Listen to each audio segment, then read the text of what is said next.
আল্লাহ মহান আল্লাহ, আল্লাহ মহান আল্লাহ। পাহাড়কে যদি প্রশ্ন করো সৃজন করেছে কে তোমাকে, ভাষাহীনায়কে জবাব পাবে আমার প্রভু সে যে আল্লাহ মহান, লা ইলাহা ইল্লাল্লাহ।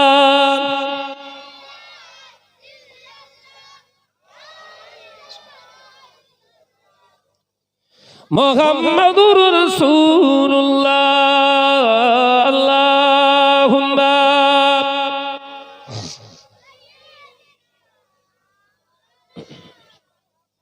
ওয়া আলা আলি।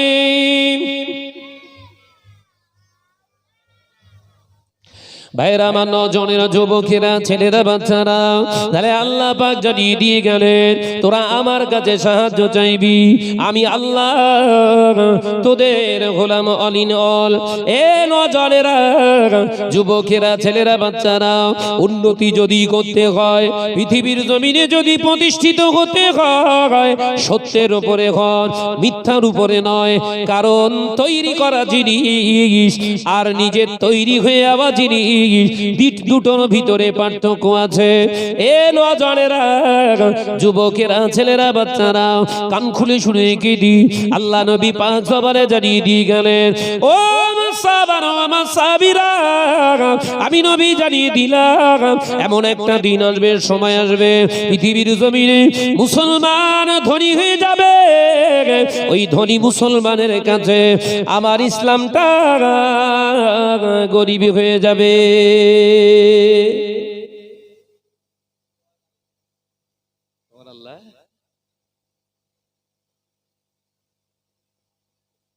খাটে খাটুক, নইলে মলি সাহেবের পেছন ফাটুক। বিশ্বনবী, বুখারীর হাদিস।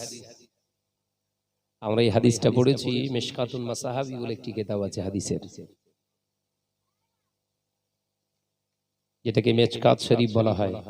জি, বিশ্বনবী বললেন মুসলমান ধনী হয়ে যাবে আর মুসলমানের কাছে ইসলামটা বলেন। তাহলে ধনী হওয়ার রাস্তা খুঁজ দিছি তো আমরা, কথা বলছেন না? আজকে যে সমাজের উন্নয়নের জন্য আমরা দাবি রাখছি, আমাদের এই করে দিতে হবে, নাহলে ছাড়বো না, ওই করে দিতে হবে, ছাড়বো না। একবারও কি আমরা আন্দোলন করেছি? একবারও কি আমরা আন্দোলন করেছি? আমরা যারা মাস্টারি চাকরি করি, ডাক্তারি চাকরি করি, অন্যান্য কোম্পানিতে চাকরি করি, আজানের সময় আমরা কাজ করব না, চল আন্দোলন করি। দেখেছেন শরিয়ত বোঝা যাচ্ছে তো? শরিয়ত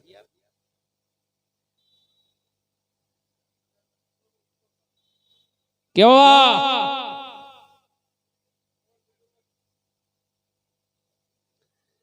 আমরা উন্নতি খুঁজি, চাকরির আরো যেন বেড়ে যায়, ম্যাচুরিটিটা, ওর মাইনের অঙ্কটা, টাকার অঙ্কটা যেন বেড়ে যায়। একবারও মুসলমান ভেবেছি আমার টাকা যা আছে ওইভাবেই থাক, আমার সময়, নামাজের সময়টা দেয়া হোক। বললাই যাকে যে নামাজ তো হবে, আমার হজ মাথায় ঢুকছে না বাবা। আপনাদের কাহিনীর ব্যাপার আসতো, কাহিনী শোনা অভ্যাস, জলসা মাহফিল মানেই তো কাহিনী, ধুনে দে। এই 14 গোষ্ঠীর কাহিনী একভাবে চলছে, আমাদের বাজার আলাদা।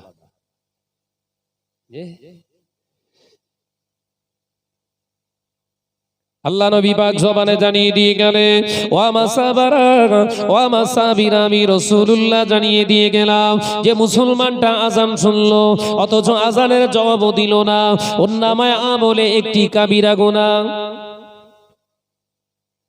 নামাজ পড়ার কথা এখনো বলা আসেনি। মসজিদে আযান হলে শুনতে পান তো? আযান শুনে জবাব দেওয়া হয়? আরে হুজুর সময় নেই।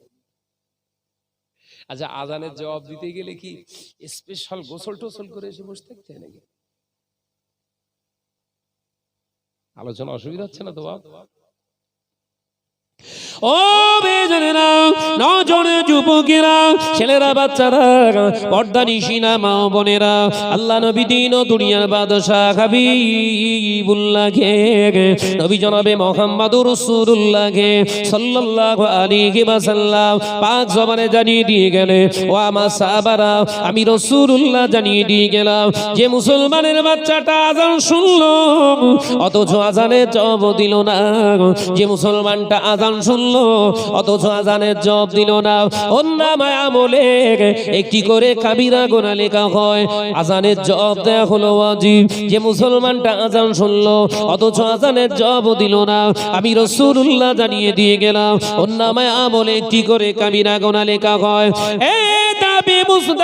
মুসলমানেরা শুনে রেখে দেয়, জেনে রেখে দেয়, আল্লাহ নবী পাক জবানে জানিয়ে দিয়ে গেলেন কোন মুসলমানের বাচ্চা, সে নারী হোক কিংবা পুরুষ হোক, আযানের সময় দুনিয়ার কোনো কাজ করতে পারবে না, দুনিয়ার কোনো কথাবার্তা চলবে না, আযান হবে, আযানটা শোনো, আমি রাসূলুল্লাহ জানিয়ে দিয়ে গেলাম।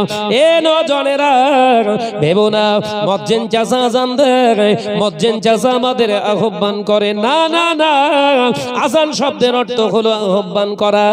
আমি রাসূলুল্লাহ জানিয়ে দিয়ে গেলাম মুয়াজ্জিন যখন আযান দেয় ওই আহ্বানটা মুয়াজ্জিন করে না, ওই মুয়াজ্জিনের জবান দিয়ে স্বয়ং আমার আল্লাহ তোমাদেরকে ডাকে,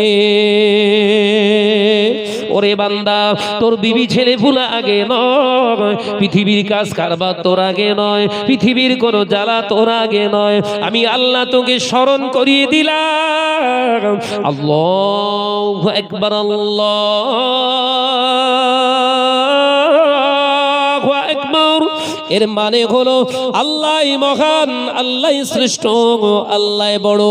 এ যদি আল্লাহ মহান হয়, যেদিন মুসলমানের বাচ্চারা দুনিয়ার কাজের থেকে, বিবির সঙ্গে মজা করার থেকে, ব্যবসা থেকে, যেদিন মুসলমান আযানের মর্যাদা দিতে শিখবে, এই মুসলমানের কোন জায়গায় আর আল্লাহ অসুবিধা করিয়ে দেবে না।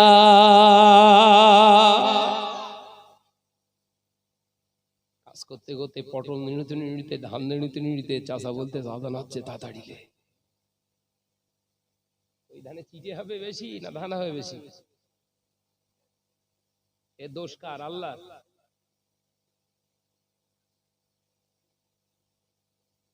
বলে সে হাওয়ায় যা হয়েছে ও আর ধান নেই। হাওয়া হলো কে আর দিল কে? হাওয়া যদি আল্লাহর হয়, তুইও তো আল্লাহর। কথা ঠিক না বুঝলে? হাওয়া যদি আল্লাহর হয়, তুইও তো আল্লাহর, আর জমিনও আল্লাহর, ধান দেবে তো সেই আল্লাহ। আল্লাহর সঙ্গে সম্পর্ক ঠিক আছে তো?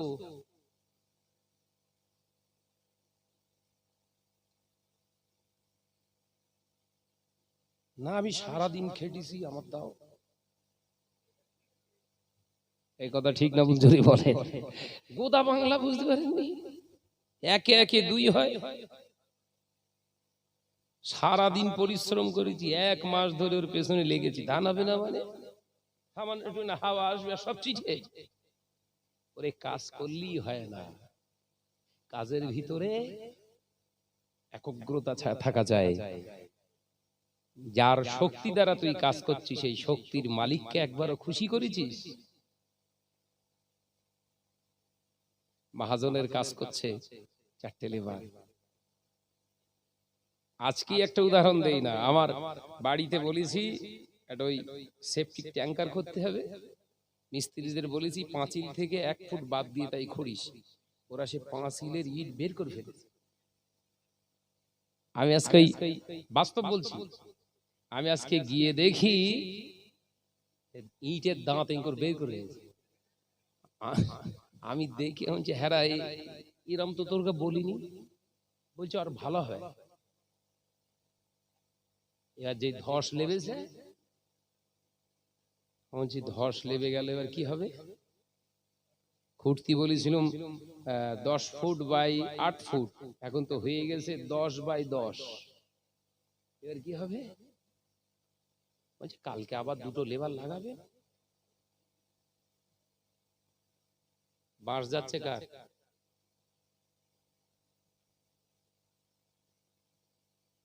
আওয়াজই মাথায় ঢোকে না। আমি বাংলায় বোঝাচ্ছি একদম। তাহলে যে ছেলেটা সারাদিন পরিশ্রম করলো, সারাদিন পরিশ্রম করে 4-6টা লোক এত কষ্ট করে একটা গর্ত খোঁড়ার পরে যদি 10 নেমে গিয়ে আমার মনটা যদি গরম হয়ে ওঠে, ওদের টাকা দিতে যদি আমার কণ্ঠিত বোধ হয়, তাহলে সেই মহান রব যদি জিজ্ঞাসা করে, হারা তোর জান দিয়ে দিলাম, বাতাস দিয়ে দিলাম, অক্সিজেন ফিরিয়ে দিলাম, আহার আদি ফিরিয়ে দিলাম, শক্তি ফিরিয়ে দিলাম, টাকা লেইনি, শুধু বলেছিলাম আমি যখন ডাকবো আমার ডাকে সাড়া দিবি। আলোচনা বুঝতে পারেননি? আমি যখন ডাকবো আমার ডাকে সাড়া দিবি। আমি দিনে তোদের 5টা টাইমে 15 বার করে ডাকি। একবার জোরে বলবেন না? কই আমার ডাকে সাড়া দিসনি? আর হা হয়েছে তা অসুবিধা হচ্ছে? সব চিঠি করবো, খাট দোষকার হাওয়ার আল্লাহ না মাটির? নাই যে খেটেছে নিজের দোষ কেউ দেবে না। কি কিরাম বললেন? দাঁতাড়ি কি সর্বনেশে দাও, আমার মাথা খারাপ হয়ে যায়। এই দাঁতাড়ি মন্ডল হাটের লোক সব খারাপ। কটা আঙুল গেছে হাতে? কটা আঙুল? 5টা। কটা গেছে? 1টা। আর 3টে কোন দিকে আছে বলেন? আই সব বনাশ করেছে। বোঝা যাচ্ছে? এর থেকে আর ফ্রি বোঝাতে পারবো না। তোর হাত তোকে বলে দেয় কাউকে খারাপ বলার আগে, তোর হাত তোকে বলে দেয়, দেখ শাহনাজ ওদিকে 1টা গেছে, 3টে বলো তোর দিকে আছে। তাই কাউকে একবার খারাপ বলার আগে তুই 3বার ভাব তুই কত ভালো।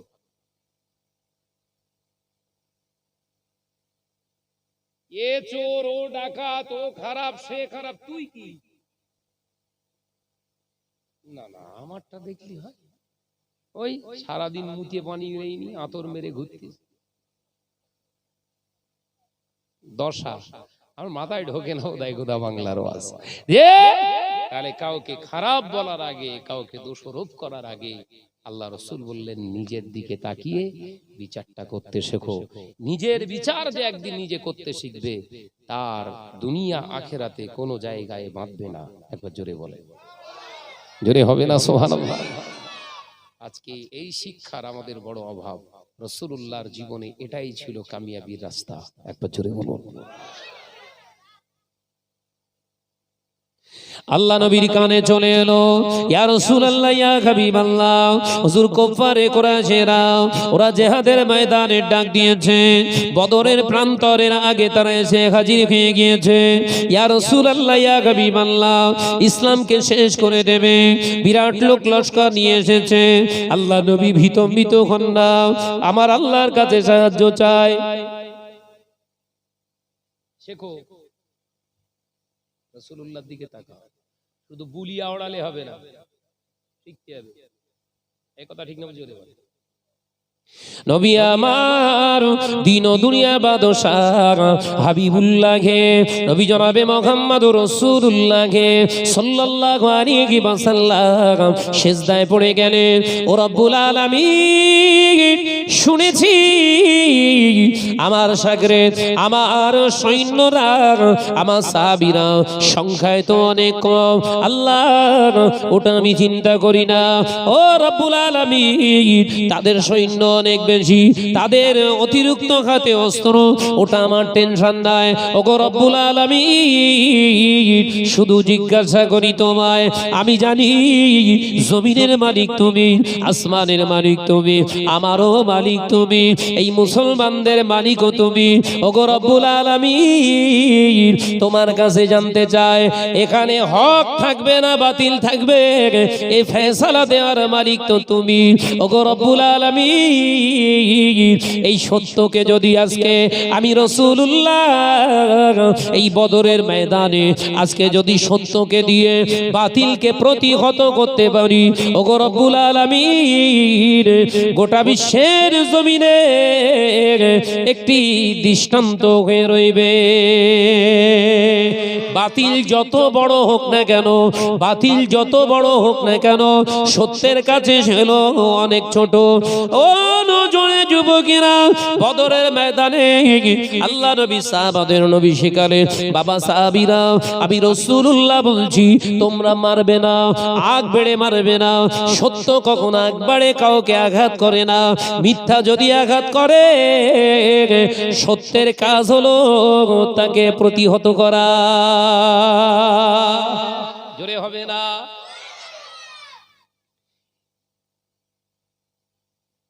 আমি বলো আপনাদের কাহিনী শোনাচ্ছি না,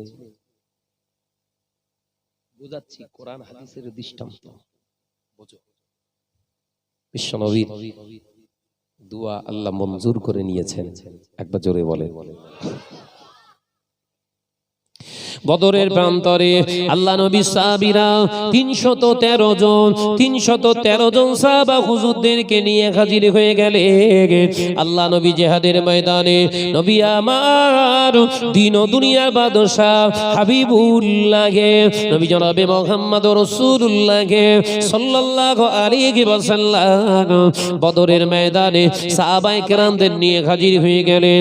1000-এর বেশি তাদের সৈন্য, প্রত্যেকের কাছে উট, প্রত্যেকের কাছে অস্ত্র। আল্লাহ নবী সাহাবারা বললেন, ইয়া রাসূলুল্লাহ, ইয়া হাবিবাল্লাহ, তাদের ঘোড়া আছে, উট আছে, অস্ত্র আছে, আমাদের কাছে কিছুই নাই, আমাদের মাত্র কয়েকজনের কাছে অস্ত্র আছে। ইয়া রাসূলুল্লাহ, ইয়া হাবিবাল্লাহ, কি করে আমরা তাদের সামনে দাঁড়াবো? আল্লাহ নবী বললেন, ও সাহাবারা, ওদের হাতে অস্ত্র থাকতে পারে, উট থাকতে পারে, ঘোড়া থাকতে পারে, আমি নবী বলছি জমিনের মালিক যিনি, আসমানের মালিক যিনি, এ বাতাসের মালিক যিনি, তোমারও মালিক যিনি, পৃথিবীর জমিনে সব অস্ত্র যদি তাদের কাছে থাকে, বিশ্বের মালিক সেই মহান রব তোমার সাথে আছে। পয়েন্ট নোট করেন। আরে আল্লাহ কার সাথে থাকে? আল্লাহর মদদ থাকবে কার সাথে? যার লোক বেশি থাকে নাকি?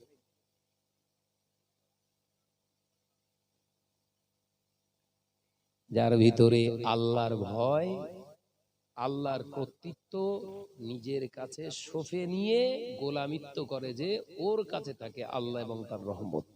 একবার জোরে বলে।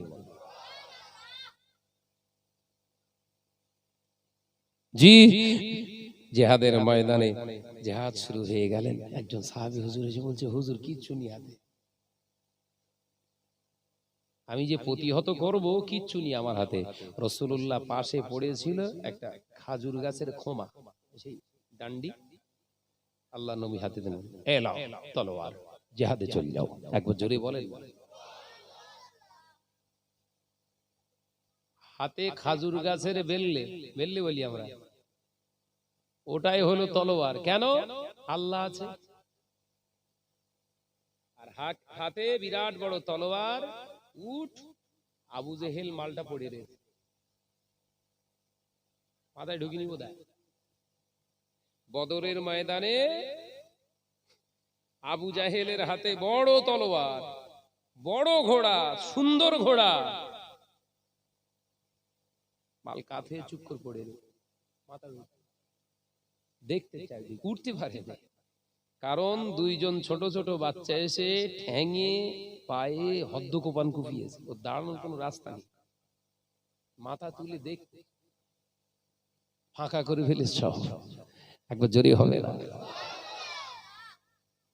ওয়াজ কিন্তু অনুধাবনের ওয়াজ করছি, অ্যানালাইসিস করা, গবেষণা করা, কাহিনী শোনাচ্ছি না।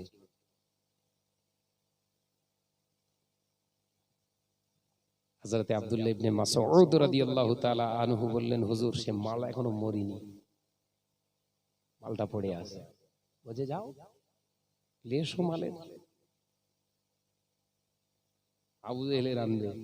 হযরত আব্দুল্লাহ ইবনে মাসউদ বললেন, হুজুর আমি গিয়ে ওর কল্লাটা কেটে আনি। বিশ্বনবী সাহাবী হযরত আব্দুল্লাহ ইবনে মাসউদ জিহাদের ময়দানে গিয়ে দেখে আবু জাহেল তখন মাথা উঁচু করে দেখে কেউ নেই, পালিয়ে গেল। হযরত আব্দুল্লাহ ইবনে মাসউদ গিয়ে মাথায় কোপ মারতে যাবে, আবু জাহেল বলছে দাঁড়া, আমি জানি আমি আর আমার আর হওয়ার নেই, কাটবি তো বুঝতে পেরেছি, এদের সর্দার ছিল আমি, একটুখানি উঁচু করে কাটিস। কেতাবের ভিতরে হেসে পাগলা হয়ে যেতে হবে। আবু জেহেলের শেষ জীবনের আরতি ছিল এটাই, আমার কল্লা কাটবি কিন্তু কল্লাটা যেন একটু বড় হয়ে থাকে, ডাঁটা গর্দানটা যেন একটু উঁচু করে কাটিস। কেন? সহজে যেন সকলে চিনতে পারে সে মালের বডি। একবার জোরে বলুন সুবহানাল্লাহ। তাহলে আমি বোঝাতে চাইছিলাম বড় অস্ত্র আর বিরাট লোক হলেও হবে না, যদি খোদার মদদ যদি তোমার সাথে না থাকে। আর খোদার মদদ তো তাদের সঙ্গে থাকবেই না, আল্লাহ ওয়াদা করেছে যে আমার সঙ্গে গাদ্দারি করে। বিরাট লোকের পাহাড় মানে ভাববেন না সবকিছু হয়ে যায়গা, যখন সামনে দেখবেন না টিপিস টিপিস করে বাতি জ্বলতেছে, দূর এটাই থাক। আবেগ আবেগ সেন্টার বোর্ডে কাজ করে না, ব্রেন কাজ করে ওখানে। সাবধান হন ভাইরা, আমার নজনেরা, যুবকেরা, ছেলেরা, বাচ্চারা, পর্দানিশিনা মা ও বোনেরা, আল্লাহ নবী দিন ও দুনিয়া বাদশাহ হাবিবুল্লাহকে, নবী জনাবে মুহাম্মদ রাসূলুল্লাহকে সাল্লাল্লাহু আলাইহি ওয়াসাল্লাম পাক জবানে জানিয়ে দিয়ে গেলেন, ও আমার সাহাবেরা, আমার সাহাবীরা, মুসলমান ধনী হয়ে যাবে, মুসলমানের কাছে আমার ইসলামটা গরিব হয়ে যাবে। এই দাঁড়া আপনার সোনা মানিকেরা, মঙ্গলঘাটের সোনা মানিকেরা, কান খুলে শুনে রেখে দিন, আল্লাহ নবী জানিয়ে দিয়ে গেলেন মুসলমান ধনী হয়ে যাবে, ইসলামটা গরিব হয়ে যাবে। আজকে যদি আমাদের কাছে ইসলাম থাকতো, মুসলমানের ঘরগুলা আজ থেকে 25 বছর আগে এই দাঁড়াবি আপনার দাতাবি মুসলমানের এই আপনার কি জায়গাটার নাম দাতাড়ি মঙ্গলঘাটে, দাতাড়ি এই মন্ডলঘাটে এলাকায় মুসলমানদের আজ থেকে 25 বছর আগে মুসলমানদের ঘরগুলো ছিল সব কাঁচা মাটির দেয়ালের ঘর ছিল। এই নজনেরা মুরব্বীদের কাছ থেকে জেনে নিও, 25 বছর আগে এই মাটির দেয়ালের ঘরগুলার ভিতর থেকে সকালবেলা নতুবা দুপুরবেলা নতুবা সন্ধ্যাবেলা গুনগুন সুরে আমাদের দাদিরা, আমাদের ঘরের ফুফু আম্মিরা, খালা আম্মারা বসে বসে কোরআন তেলাওয়াত করত। গুনগুন গুনগুন সুরে কোরআনের আওয়াজ শুনতে পাওয়া যেত। মাটির ছিল ঘর, মুসলমান ছিল গরিব, ওর ঘরের ভিতরে কোরআন তেলাওয়াতের আওয়াজ ছিল। এ মুসলমান, তুমি এত উন্নতি করেছো, 20 বছরের পরে তোমার ঘর হয়ে গেল পাকা, অথচ সে আল্লাহর কোরআন তেলাওয়াতটা হয়ে গেল ফাঁকা। যে ঘরে কোরআন তেলাওয়াত হলো না, যে ঘরটা পাকা হয়ে গেল, ওই ঘরের কি কোনো মর্যাদা আছে বলে?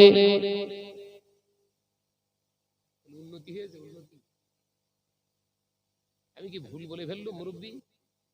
20 বছর আগে কোরআনের আওয়াজ পাওয়া যেত না, আর এখন রাত 12টায় গেলেও পাকা ঘরের জানলা দিয়ে আওয়াজ পাওয়া যায়। দিন তো পাগলে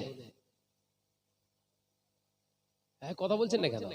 6 বছরের একটা বাচ্চা রাস্তাতে হেঁটে হেঁটে আপন মনে যাচ্ছে আর বলছে পলান্দায় দলিয়ালে।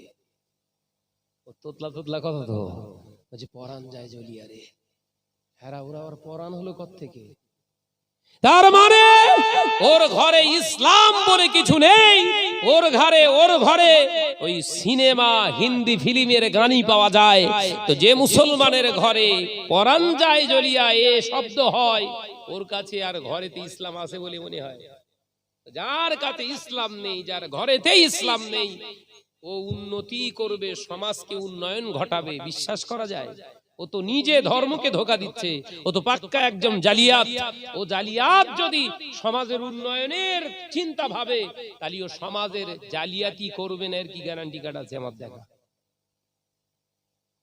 যে নিজের ধর্মের সঙ্গে গাদ্দারি করে, যে নিজের নবীর সঙ্গে গাদ্দারি করে, যে আল্লাহর বিধানের সঙ্গে গাদ্দারি করে, ও জনসমাজকে 4 টাকা পেলে ও যে ঝেড়ে খাবে না, এর কি গ্যারান্টি কাটতি আমার দে?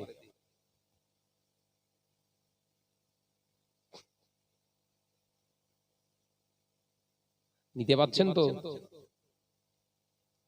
ভাইরা আমার, নজনেরা, যুবকেরা, ছেলেরা, বাচ্চারা, পর্দানিশিনা মা ও বোনেরা, আল্লাহ নবীর ইন্তেকাল হয়ে গেলেন।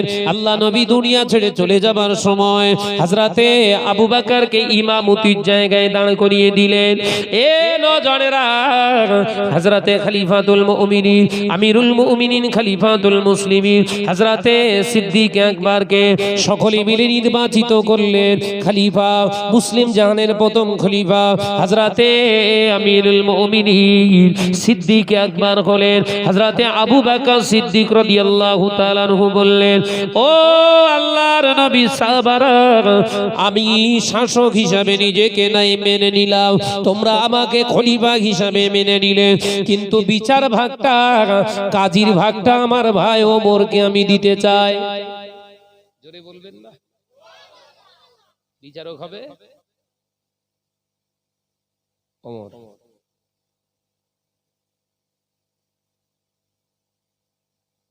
আমি জানি না আপনারা আমার আওয়াজ বুঝতে পেরেছেন কিনা। হযরতে ফারুক আযম রাদিয়াল্লাহু তাআলা আনহু বললেন, ও সিদ্দিক আকবর ভাই, আমিরুল মুমিনিন, খলিফাতুল মুসলিমিন, আমাকে কেন বিচারকের কাঠগড়ায় দাঁড় করিয়ে দিলে? আমি কাজী হলাম, আমাকে কাজী বানিয়ে দিলে। আল্লাহর নবী সাহাবী হযরতে ফারুক আযমের কথা শুনে সিদ্দিক আকবর বলেছিলেন, আপনি থাকেন ভাই, আমার বিচার ব্যবস্থা নয়, আমার রাজ্য চালনা করতে বড় সুবিধা হয়, আল্লাহর রাস্তায় আপনি না থাকে। এ নজনেরা, হযরতে ফারুক আযম 2 বছর বিচারক বিভাগের সেনা, তিনি অধিনায়ক হলেন। 2 বছরের ভিতরে একটা অন্যায়ের বিচার ওমরের কাছে আসে না।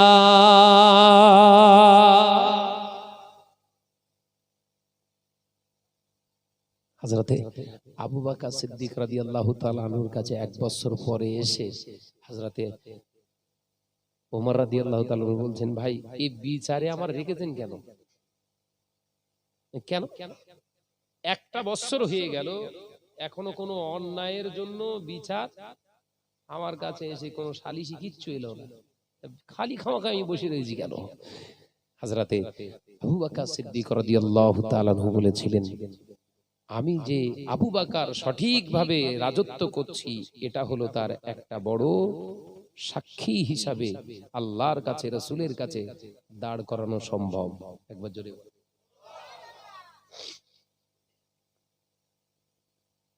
এরকম বিচারক আছে তো?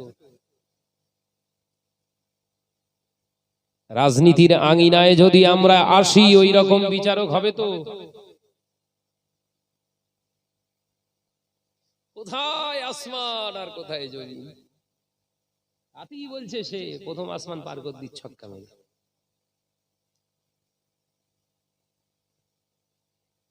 হায় হায় রে মুসলমান, মুসলিম সমাজ, আজকে আমরা কোথায়? আমাদের অবস্থা কি? আমাদের অবস্থানটা কোথায়? আমাদের চিন্তা কোথায়? আমরা যাব কোথায়? আমরা পাবো কোথায় সেই মহান রব প্রতিপালকের দয়া, তার অনুগ্রহ, তার রহমত আমরা পাবো কোথায়? সাহায্য আসবে কি করে? যে রবের খায় সেই রবের বিরুদ্ধে আচরণ করে জীবন চালায়, কখনো রবের সাহায্য আসতে পারে না, পারে না, পারে না। যদি আসতো তাহলে ওবায়ের জানাজা পড়াটাও বৈধ হতো। মনে পড়ছে সেই বুখারীর হাদিস বলেছিল, ও মেয়েরা, নজনে যুবকেরা, ছেলেরা, বাচ্চারা, পর্দানিশিনা মা ও বোনেরা, আমরা যদি ইসলামকে বড় লোক করে রাখতাম, ইসলাম যদি আমাদের বড় থাকতো, আমাদের ঘরের মেয়েরা মহিলা সমিতিতে যে নাম লেখাতো না, আমাদের কাছে যদি ইসলাম থাকতো, ঘরের মহিলারা প্রতি সপ্তাহে গিয়ে বন্ধন গ্রুপে যে মিটিং এ বসতো না, আমাদের কাছে যদি ইসলাম থাকতো, ঘরের ছেলেরা দাঁড়িয়ে দাঁড়িয়ে বেচা চাপ দিত না।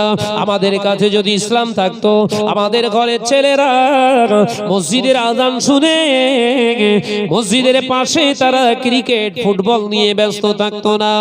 এ নজরে যুবকেরা, আল্লাহ নবী পাক জবানে জানিয়ে দেন, আজানের জবাব দেওয়া বিরাট কঠিন নয়, আজানের জবাব দেওয়া বিরাট কঠিন নয়।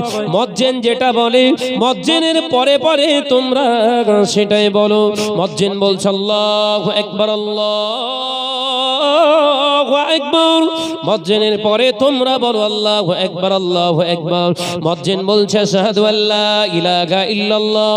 মুয়াজ্জিনের পরে তোমরা বলো আশহাদু আল্লা ইলাহা ইল্লাল্লাহ।